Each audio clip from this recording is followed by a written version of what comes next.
번째 시간에 함께 하신 배우분들과 연출을 마치겠습니다.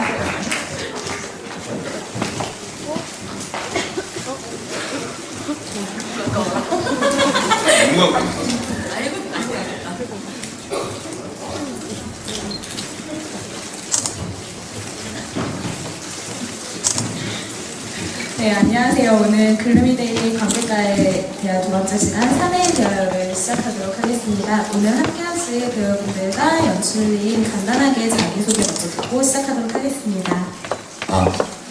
네, 작사, 연출 맡은 성종환입니다. 안녕하세요. 네, 안녕하세요. 사내 역할의 신성무입니다. 반갑습니다. 안녕하세요. 사내 역할의 이규영입니다. 사내 역할의 정민입니다. 유신강 역할의 안유진입니다. 유진 역할의 임명근입니다. 저희 글루미데이의 3명의 캐릭터 중에 유일하게 사내만 가상의 인물인데요. 이 사내를 만들어내는 과정이 쉽지는 않았을 것 같아요. 오늘 함께 하신 배우분들과 연출님께 그 과정 중에 에피소드들을 한번 들어보도록 하겠습니다.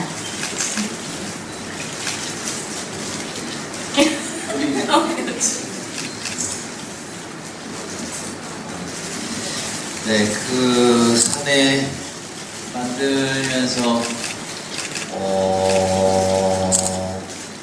쉽지 않았죠. 배우들이 쉽지 않았죠. 저는 재밌었어요. 저는 그냥 툭 던져주면은 이제 자기들이 알아서 만드니까 재밌었는데 처음에 뭐 어떤 기회에 몇 번 이야기한 적은 있는데 김우진과 윤신덕의 이야기를 만들어달라고 의뢰를 받아서 그들의 이제 행적을 조사하다가 이 둘만 2인극으로 만들기에는 조금 제 영향이 부족해요. 제 3의 인물이 필요했거든요. 그래서 그 인물을 누구로 할까 고민하다가 뭐 홍남파라든지 다른 어떤 분들이 조금 후보로 있었는데 이 둘의 삶을 다 아우르질 못하더라고요. 그 홍남파 작곡가도. 그러면 이 둘의 인생을 아우를 수 있는 게 뭘까 봤을 때 그 두 분이 살았던 그 시대, 그리고 그 시대에 들어왔던 어떤 패시미즘, 영세주의, 이것이 그러니까 인물이 아니라 어떤 그러한 것들이 눈에 띄더라고요. 그래서 그것이 의인화되면 어떨까라는 발상으로 사내를 만들어서, 그래서 처음에 리딩 했는데 초연 때 리딩 어땠어요? 가만 안 두겠다 생각했어요. 정민 씨는 저는 이제 대본 리딩하면 항상 첫인상을 묻거든요. 그러면은 정민 씨가 되게 부정적으로 얘기했던 것 같아요. 아닌데? 좀 이상하다고 생각했는데. 기억이 안 나는데 하도 그래가지고.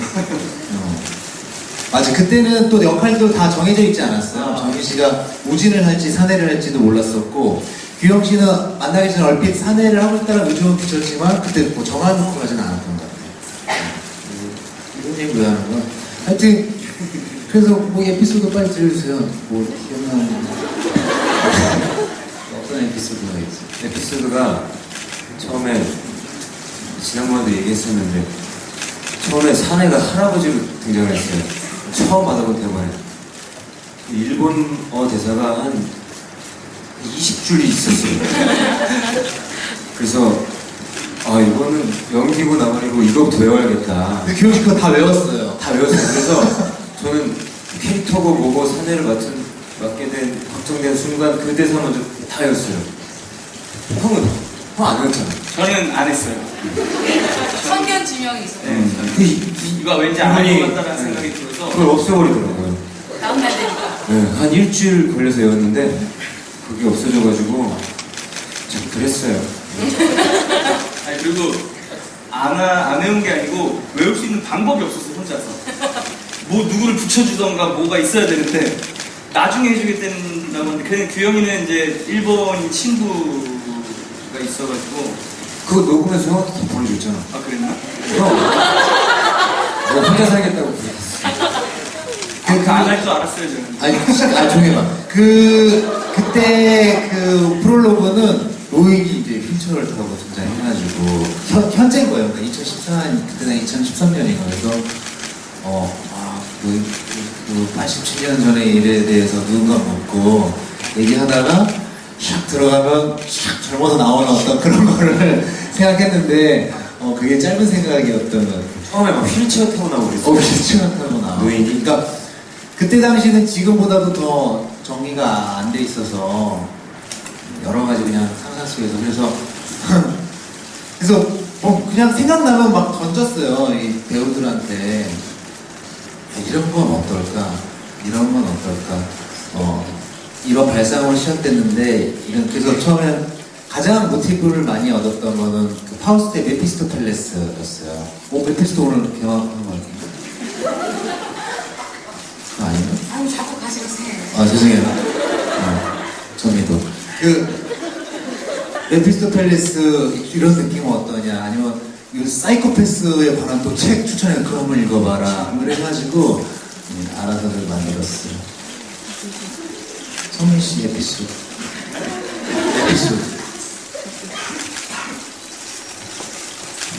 아니, 만들면서 에피소드?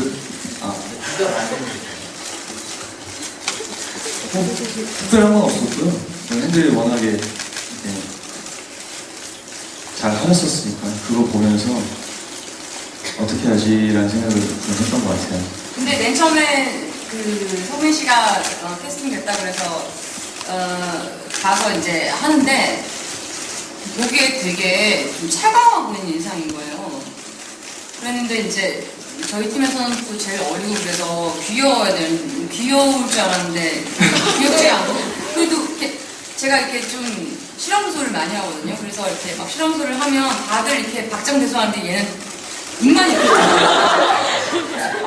되게 사이코패스 같은 느낌이 있다. 제대로 단지 캐스팅 그냥 됐구나. 누나가 좀 불편했어요, 처음에. 에피소드. 태어났어요. 성민 씨랑 유 씨랑 원래 알던 사이가 아니에요. 근데 처음 만났어요. 근데 처음 만났는데 씬을 연습을 했어요. 그러면은 이제 원래 여기 위에서 내가 면상을 다음에 또 이런 면상을 날려버릴 줄 알았잖아요. 그 시부터 해가지고 그다음 여기서 또 키스하면 내가 면상을 날리겠다만 잊었어 이런 씬이 있잖아요. 근데 위에서 그걸 하고 내려와서 그 씬을 했는데 면상을 팍 때리는 거예요. 처음 만났는데 그러더니 내가 면상을 날리겠다만 잊었어? 그러니까 당황해가지고 그 뒤로부터는 안 친해지더라고요. 사과할 뻔 했어요, 정말. 미안해. 저는 우는 줄 알았어요. 진짜 약간 이러면 진짜. 근데 그 순간에 성민 씨만 빼고 다 빵 터졌던 그 에피소드. 에피소드 또 계속 얘기하는 거야. 근데 뭐 에피소드. 있으시면 더 많이 말씀해 주셔도 좋습니다.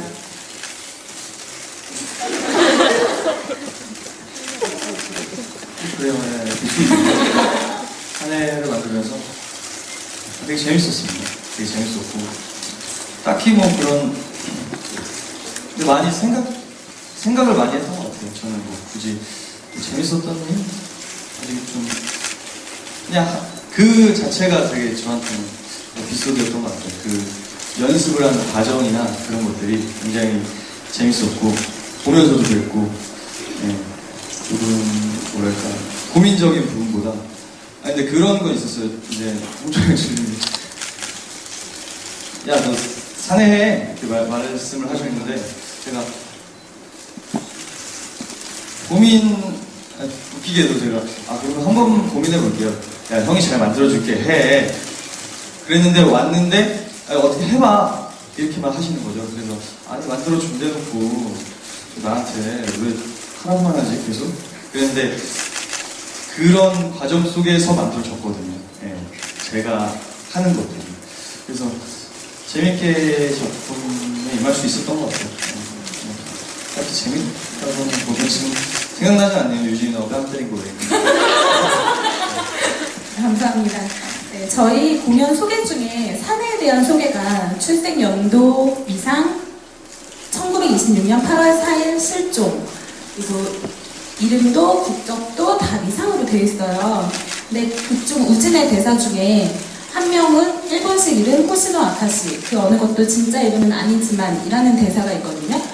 그 사내의 가명을 이렇게 지으신 특별한 뜻이 있을까요? 아, 예, 저희가 이제 자녀 이름을 짓든 어떤 자기 가명을 짓든 할 때 그 어떤 그 어감이나 혹은 그 의미, 그 두 가지를 고려하잖아요.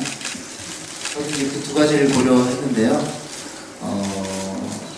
일단 그 둘을 아우르는 인물이라고 했을 때 운명적인 어떤 그런 것들을 생각했어요. 그래서, 근데 한운명 하기에는 이미 좀 어감이 안 좋고, 근데 명은 뒤집어도 뜻은 같은 뜻이더라고요, 사전적으로. 그래서 한명이라는 어떤 그런 의미를 줬고, 또 사전적 의미가 우리가 알고 있는 그 운명보다는 보다 더 큰 의미를 담고 있어서 정확한 그 귀절은 기억이 나지 않지만 충분히 이 작품 안에서 어감으로도 뜻으로도 어울린다라고 해서 썼고요.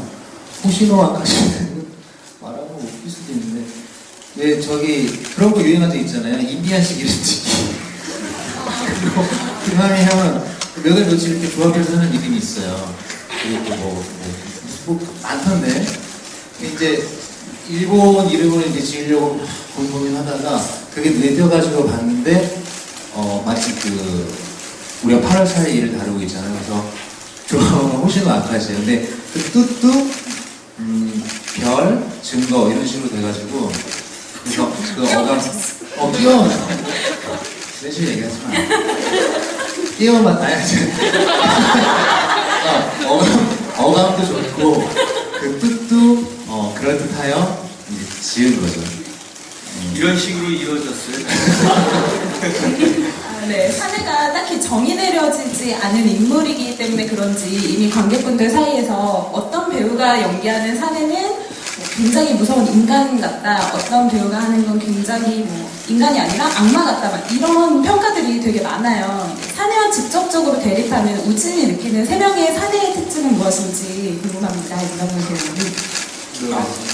우진이 저밖에 없나? 네,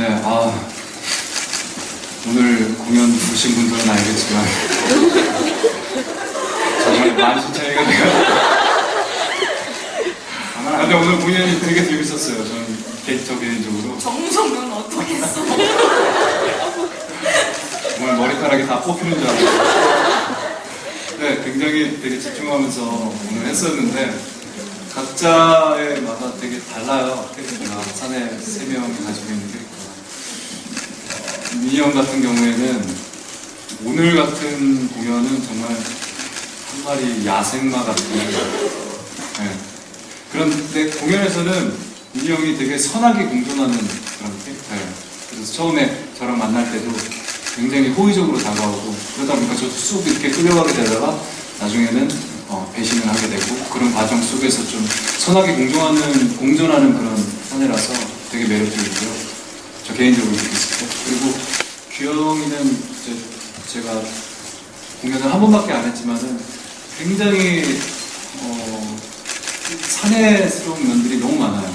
그러다 보니까 공연을 하면서 이렇게 빨려 들어가게 되는 규영이의 또 어떤 눈이 굉장히 깊거든요. 자세히 보면 연습실에서 빨려 들어가서 남자 눈을 보고 반한다는 거는 정말 제가 몰랐는데 연습실 때 눈 보고 빠져들 것 같더라고요. 쑥 빠져드는 그런 사내. 남자 좋아하는 거? 여기서 밝힐 수는 없나. 그리고 성민이 사내 같은 경우에는 굉장히 앙칼진 모습이 있어요. 네. 체격 차이도 많이 나잖아요.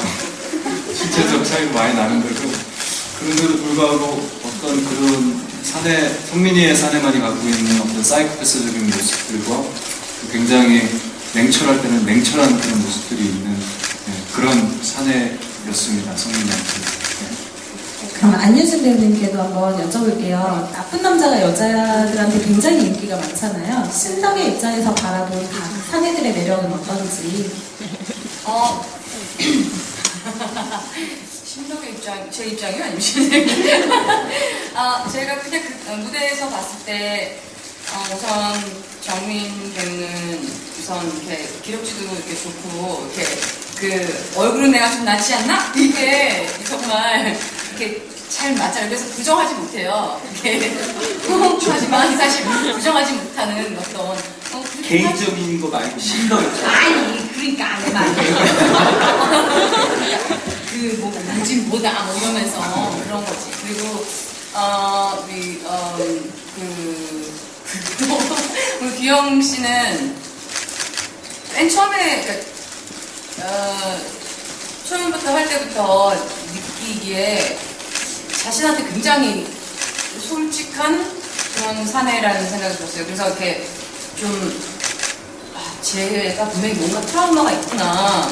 그래서 자극에 금방금방 이렇게 상처를 받거나 뭐 그러는 거가 이렇게 표정에서 이렇게 드러나고 그래서 좀 어떤 보호해주고 싶은 약간 동정심이 느끼게 하는 그런 사내였어요. 신덕의 입장에서 봤을 때. 그리고 우리 민희는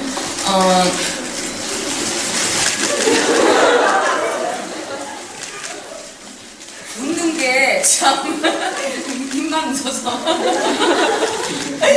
그리고 이게 너무 곱상하잖아요. 그냥 예쁜데 활짝 웃질 못해서 좀 뭔가 되게 더 하고 싶게 만드는 어떤 그런 느낌이 있고 이렇게 좀 페미닌적인 여자 같은 이렇게 그런 느낌이 있어요. 예뻐서 예쁜 미소년? 근데 그렇게 예쁘게 생긴 애들이 진짜 무서운 애라고 생각하면 진짜 무서울 것 같아요. 그래서 그런 매력들? 네, 감사합니다. 네. 예쁘신 신성민 배우님께서는 이번 시즌에 새롭게 합류하셨는데 공연하시면서 이 씬만큼은 사내를 위한 클라이막스 장면이다 싶으신 부분이 있는지 또 그런 부분들 어떻게 준비하시고 공연하고 계신지 답변 부탁드립니다. 사내를 위한 클라이막스 씬은 제가 생각했을 때 없습니다.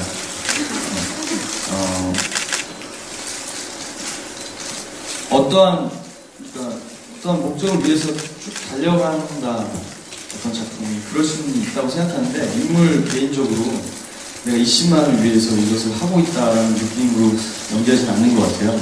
처음에 이제 어떻게 쌓이는가가 나중에 어떤 감정을 갖게 되는가인 것 같아요. 그런 공연의 매력인 것 같은데 그래서 무슨 장면을 위해서 무슨 장면은 이 클라이막스다라고 말하는 건 사실 제가 생각하고 있는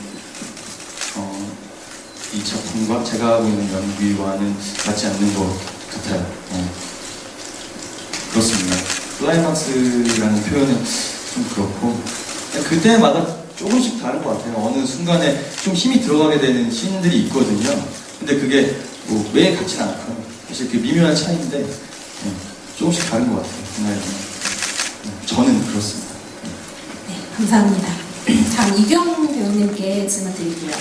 사내가 신덕에게 이폴리타라고 얘기를 할 때 다른 사내들은 그녀가 자살한다고 하는데 이규영 배우님은 그녀가 남자의 손에 죽는다고 대사를 하세요. 혹시 그런 이유가 있나요? 두 개가 크게 다르지 않아요? 사실 둘 다 맞는데 자살한다는 거는 혼자 하는 행동으로만 표현이 되잖아요. 그 단어로만 봤을 때는. 근데 그 남자 손에 죽는다고 표현하는 게 제 입에 더 좀 잘 맞는 것 같고 또 둘을 한꺼번에 연관지어서 담을 수 있는 것 같기도 하고 해서 연습 때 그렇게 이제 했는데 이제 연출님께서 나쁘지 않은 것 같다고 너는 그렇게 하고 싶으면 그렇게 하라고 이렇게 이제 생각을 해주셔서 그렇게 하고 싶죠 저는. 네.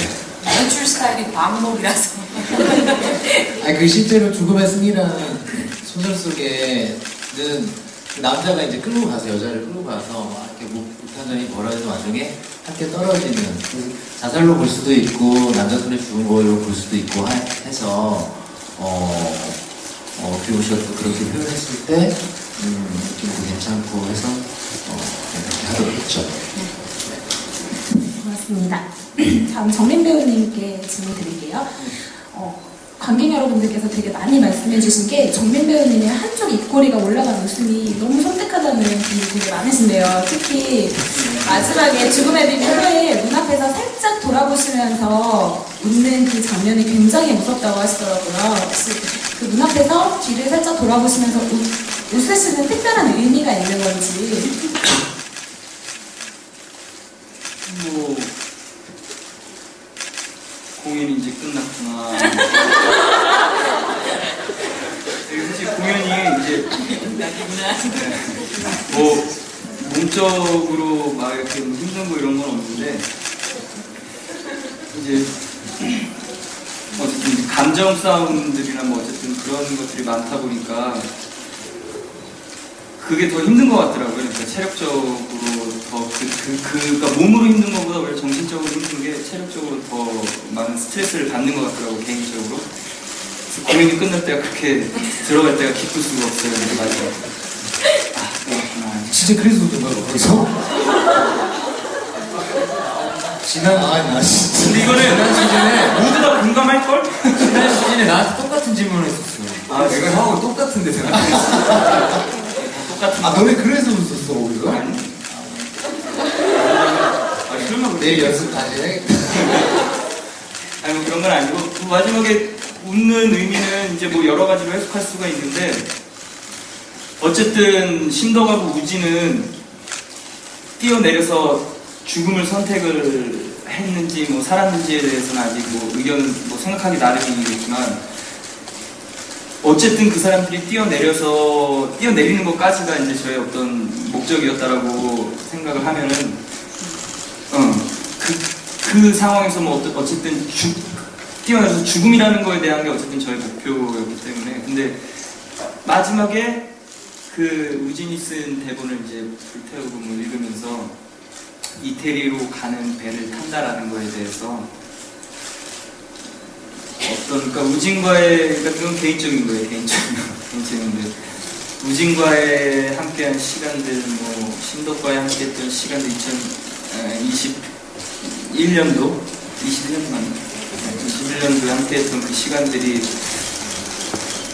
너무나 즐거웠던 거죠. 그래서 뭐 항상 함께 이렇게 할 수 있는 그러니까 좀 특별한 사람을 만난 거잖아요, 제가.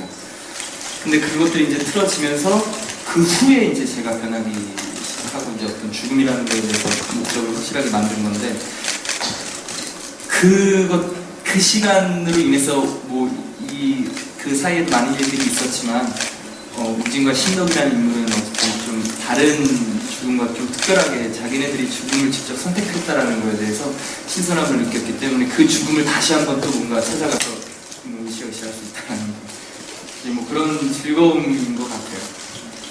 거기에 플러스 이제 공연이 끝났다. 죄송합니다. 고맙습니다. 네, 요 씬에 이어서 연출님께도 한번 여쭤볼게요. 요 장면에서 사내가 총을 맞고 등장을 해요. 그래서 등장할 때 굉장히 비틀거리는데요. 나갈 땐 또 엄청 멀쩡히 서서 걸어가거든요. 요거에 대한 연출님의 특별한 의도가 있는지 궁금합니다. 그렇게 하라고 했던 것 같아요.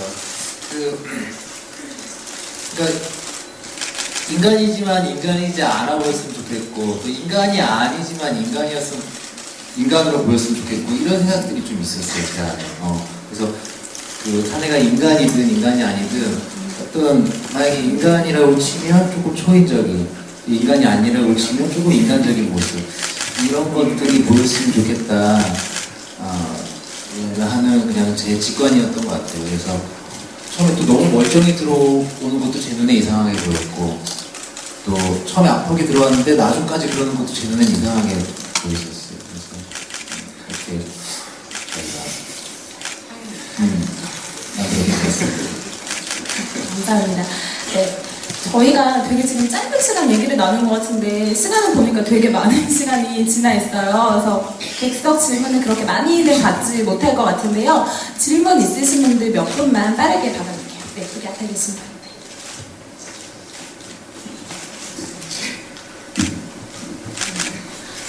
그냥 간단하게 뭐 좀 말씀, 그러니까 아까 그 이름에 대해서 얘기하시면서 명운이라는 그러니까 운명보다 더 큰 의미를 가지고 있다고 말씀을 하셨는데 그거는 제가 알고 있는 한전에서는 제가 전공이 그쪽 한자 관련 쪽이라서요. 제가 알고 있는 제 말은 그게 아니었고요. 부정하는 게 아니고요. 그게 실제로 같은 의미거든요. 그러니까 더 큰 네. 의미 이런 게 아니고 네. 실제로 같은 의미고요. 아니 난 그렇게 얘기 안 했어. 명운이랑 운명이 같은 뜻인데 아니. 우리가 알고 있는 흔히 알고 있는 통용되는 네. 그 운명보다는 더 큰 의미를 담고 있다는 네. 사전적으로 네. 얘기했어요. 아닌 것 그것도 아니. 그거 아니래. 아니.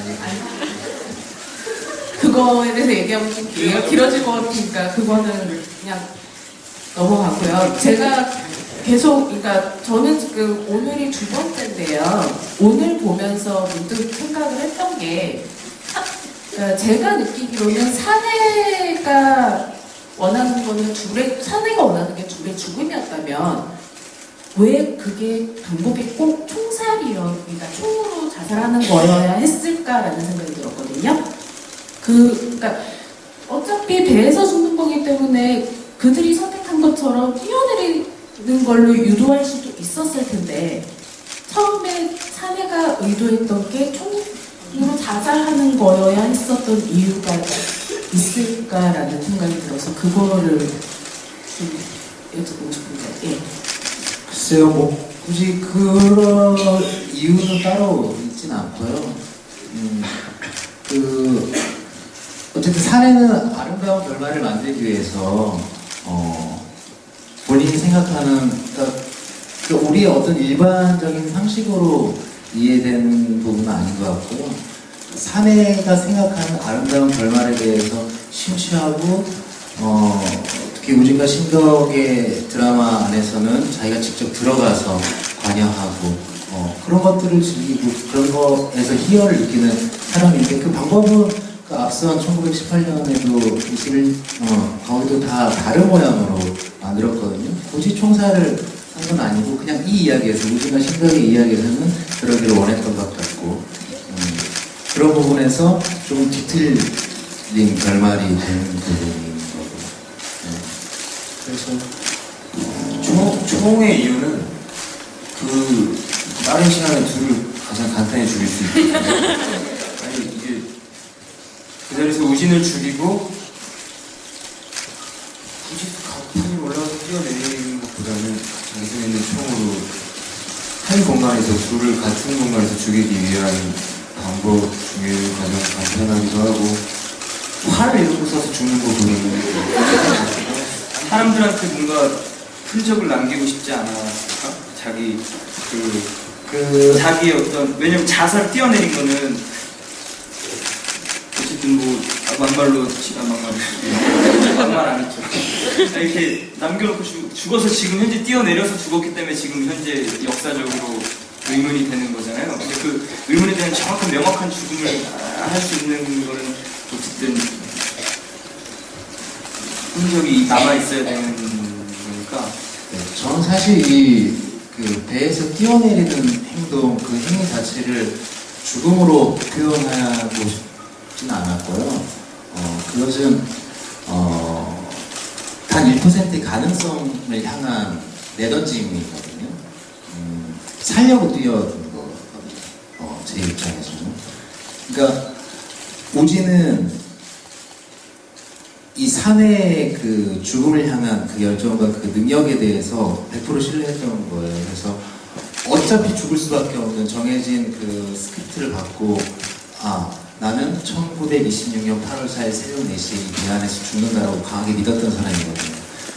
그럼 어차피 배 안에 있으면 난 죽을 수밖에 없기 때문에 배 밖으로 몸을 내던지면서 마지막 희망을 했던 그 태도고요. 그 부분에 대해서 사내도 서로 공유하고 있던 부분에서 뒤틀렸다라고 인정하고 있는 부분입니다.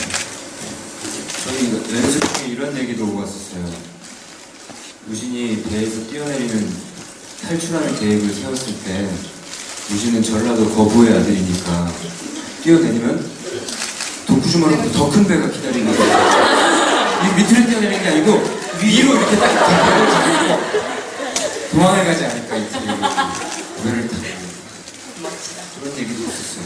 어쨌든 그들은 죽으려고 뛰어내리는 게 아니고 우진은 제가 생각했을 때는 굉장히 똑똑하고 치밀하기 때문에 그 이후에 치밀한 계획을 또 세웠을 것 같아요. 여기서는 사내가 분명히 한 방 먹었기 때문에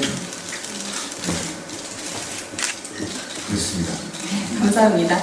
오늘 네, 한 분만 더 마지막으로 질문 받아볼게요. 네. 이쪽 통로에 계신 분께 마이크 전달 부탁드릴게요. 우리 사내가 그 대본상으로 빈 페이지가 되게 빈 공간이 많은 캐릭터였다고 하셨잖아요. 그러면 배우분들이 각자 캐릭터를 만드실 때 사내에 대해서 이제 이런저런 뒷이야기, 혼자만의 그런 생각들을 좀 하셨을 것 같은데 뭐 우진이나 신덕을 만나기 전의 이야기라든지 아니면 21년과 26년 사이의 일이라든지 그 사이에 사내의 행방이나 뭐 사내의 기분, 뭐 상태 그런 심정들 그런 거를 생각해 주실 수 있으면 한 가지씩만 얘기해 주셨으면 좋겠어요. 하나 에피소드를 말씀드리자면 우리 관계는 여기까지야 하고 고국순회 공연에서 빠지게 되죠, 사내가. 그리고 나머지 멤버들은 고국순회 공연을 떠나고. 근데 고국순회 공연을 원래 일정대로 다 돌지 못하고 중간에 일본 경찰에 의해서 그게 무산돼요. 근데 저는 그건 팩트고요. 진짜로 있었던 실화고 거기에 사내가 관여를 하지 않았을까, 사내가 존재한다면 어떤 식으로 관여를 했을까 싶을 때 그게 진짜로 그때 어떤 금기시되는 단어가 극 중에 사용됐다고 하더라고요. 근데 그 사내가 모자 같은 거 푹 눌러 쓰고 조연출 척 이렇게 와서 배우한테 되게 연출님이 갑자기 바꾼 대사라고. 이걸요? 바뀌었으니까 이대로 해주세요 지금. 예, 해주세요. 하고 가고 사내는 일본 경찰들을 부른 거죠. 불순한 공연이 올라가고 있다고. 그럼 모든 책임은 나였네. 내가 갑자기 그 대사를 말했으니까. 다 싸그리 그 팀 자체가 연출부터 해가지고 이런 에피소드가 있지 않을까. 왜냐면은 저도 지켜봐 왔고 항상 우진도 사내가 지켜보고 있다고 느끼고 그런 생각을 한번 해봤어요. 저는 이제 신덕과 우진과 이제 결별을 하고 우진하고 신덕도 실제로 떨어지게 되거든요. 시간이 우진의 바람기 때문에 다 여자를 좋아해가지고 남자 좋아하는 이야기. 근데 아무튼 그래서 신덕과 떨어지면서 각자 또 그 떨어진 상태에서 각자 생활을 또 즐겨요. 아주 신나게. 그 시대에 태어났거든요. 그래. 근데 이제 그 과정에서 떨어져 있는 과정에서 사내가 신덕을 항상 옆에서 친구로서 많이 힘들었겠죠. 힘들었을까? 좋았을까?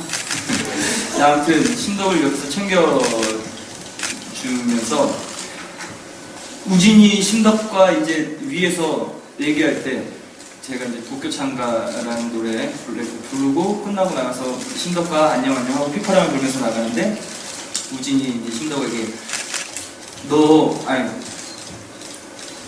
그 사람은 사내랑 어떤 사이냐 라고 말을 하고 그때 신덕이 하는 대사가 이제 그래서 네가 내 옆에 없을 때도 사내 항상 나를 지켜줬었다.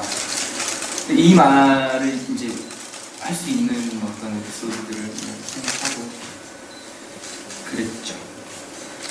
정리 안 되는 거 듣거든요. 잘 하셨어. 그렇게 생각합니다. 그런 식이었던 것 같아요. 저희 그 얘기할 때, 뭐, 말했던 그런 고급 순회공연에 대한 얘기, 뭐, 정리 형이 얘기했던 찾아가고 그런 부분들이 어느 정도는 공유가 돼 있었던 부분이고요. 그랬던 것 같아요. 이제 어느 정도 이제 여기 공연을 보셔서 아시겠지만 정보들은 어느 정도 다 있거든요. 그런 부분들이 유진에게 뭔가를 보내오고 그런 것들, 뭐 저런 것들, 심덕에 대한 찾아가고 뭐 이런 것들 그런 걸로 토대로 해서 생각을 많이 했던 것 같아요. 근데 그거를 막 구체적으로 언제 왜 찾아갔고 뭐 때문에 이렇게 됐고 사실 유치해질 수 있는 건 한도 끝도 없거든요.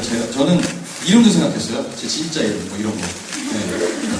근데 뭐 그런 거를 이렇게 말하는 건 사실 웃긴 것 같고. 네. 근데 이게 가지고 진짜 있으면서. 규정을 가지고 공연을 하면은 초연생이 연습하면서부터 어떤 딱 명확한 어떤 이렇게 됐고 나는 뭐 저 마지막에 신덕과 우진이 뛰어내리는 것까지도 내가 생각한 계획이었다라고 이런 생각들 구체적으로 명확하게 하게 되면은 연습할 때 그때 이제 막 이렇게 얘기했던 건데 더 힘들어지더라고요. 공연을 하기가. 그래서 명확하지 않게 그래서 연출님이 방목이라는 스타일을 선택을 했는지도 모르겠는데 또 정리 안 되는데 어떡하지? 저는 재미있는 얘기를 하자면 제 머릿속으로 그냥 제가 역할을 산을 너무 해보고 싶은 거예요. 그래서 진짜 산을 너무 해보고 싶다. 막 그랬는데 왜 산을까? 여자가 아니고 산을까? 그래서 사내가 여자면 안 되겠구나. 그래서 진짜 남장을 하고 한번 해야 되나 막 그런 생각도 하고 그래서 근데 혼자 이렇게 왜냐면 다른 윤심덕이랑 김유진은 역사적 사람이었기 실제로 존재했던 사람이었기 때문에 더 이상 뭐 상상을 하기가 조금 한계가 있는데 산에는 무궁무진하게 상상을 많이 할 수 있잖아요. 그 제가 또 이렇게 약간 중2병이 있어가지고 이렇게 중2병이라고 있어. 그래서 이렇게 뭐 애니메이션이라든지 미드나 뭐 이런 거에 되게 이렇게 혼자 놀기를 되게 잘하거든요. 그래서 이렇게 그러니까 연쇄살인범이라든지 뭐 그런 거를 이렇게 많이 보는데 이렇게 보다 보니까 그런 사람들을 이제 이렇게 사내랑 끼워 맞추기 시작하는 거예요.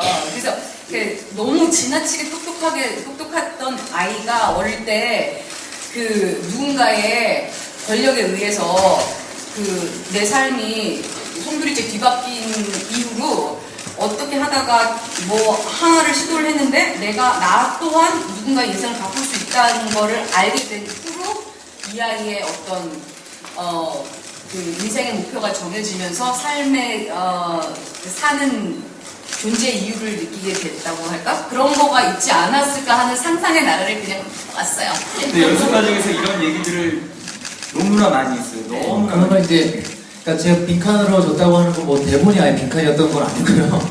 대사는 다 있고 그 연표를 줬어요. 그 김우진과 유신덕은 연표가 있잖아요. 1997년 뭐 경남 장성 출생, 평양 출생. 근데 이제 이 친구는 없는 거죠. 비어 있는 거죠. 대신에 죽인 거니까 1998년 누구 살해. 그래서 그 칸칸이는 상상들을 많이 했어요. 이런 뭐 그러니까 어린 시절 뭐 어느 순간 본인의 그 능력을 깨달은 그 순간이 있었을 거고, 그 다음에 얘네를 타겟으로 정하는 순간들이 있었을 거고, 뭐 다른 연도의 그 희생자들도 마찬가지고, 그 다음에 이들을 만나게 아까 고급순회 공연 얘기했는데 거기 가서 백스테이지에서 또 신덕을 만나기도 하고 또 어떤 그런 과정에서 그 뒤로 또 윤신덕을 짝사랑했던 박정식이 전달하거든요. 그리고 고토 후미코도 의문의 백혈병 금방 죽어 급사예요. 일주일 만에. 그런 배우에도 사내가 있다라고 가정하면 어떨까 뭐 이런 생각. 그리고 그 이용무 스캔들로 인해서 윤신덕이 하얼빈으로 거의 도망치지 않는데 그때 당시 김우진이 아무런 도움을 주지 못했는데 사내가 찾아가서 또 어떤 성적인 관계를 했을 수도 있겠다. 뭐 그런 상상도 해봤고요. 또 이거 다시 이제 그 전 상황으로 돌아가서 그 공산주의자로 또 변해서 그때는 조승이라는 이름으로 또 활동하면 또 어떨까 그런 작은 스트리트 호텔은 그런 장면도 쓴 적이 있어요. 그래서 그런 여러 여러 가지 상상들을 하는데 그거대로 연기하고 있지는 않고요. 그 또 각자 나름의 히스토리를 가지고 연기를 하고 있습니다. 네, 정말 매력적인 캐릭터여서 그런지 얘기를 하면 할수록 이야기거리가 무궁무진하지만 아쉽게도 오늘 시간을 여기서 마쳐야 할 것 같습니다. 오늘 출연해주신 분들과 연출 너무 재밌는 이야기 들려주셔서 감사하고요. 함께 해주신 관객 여러분들 너무 감사드립니다. 네, 출연진분들 다 같이 일어나셔서 관객분들께 인사하고 마무리하도록 하겠습니다. 고맙습니다. 감사합니다.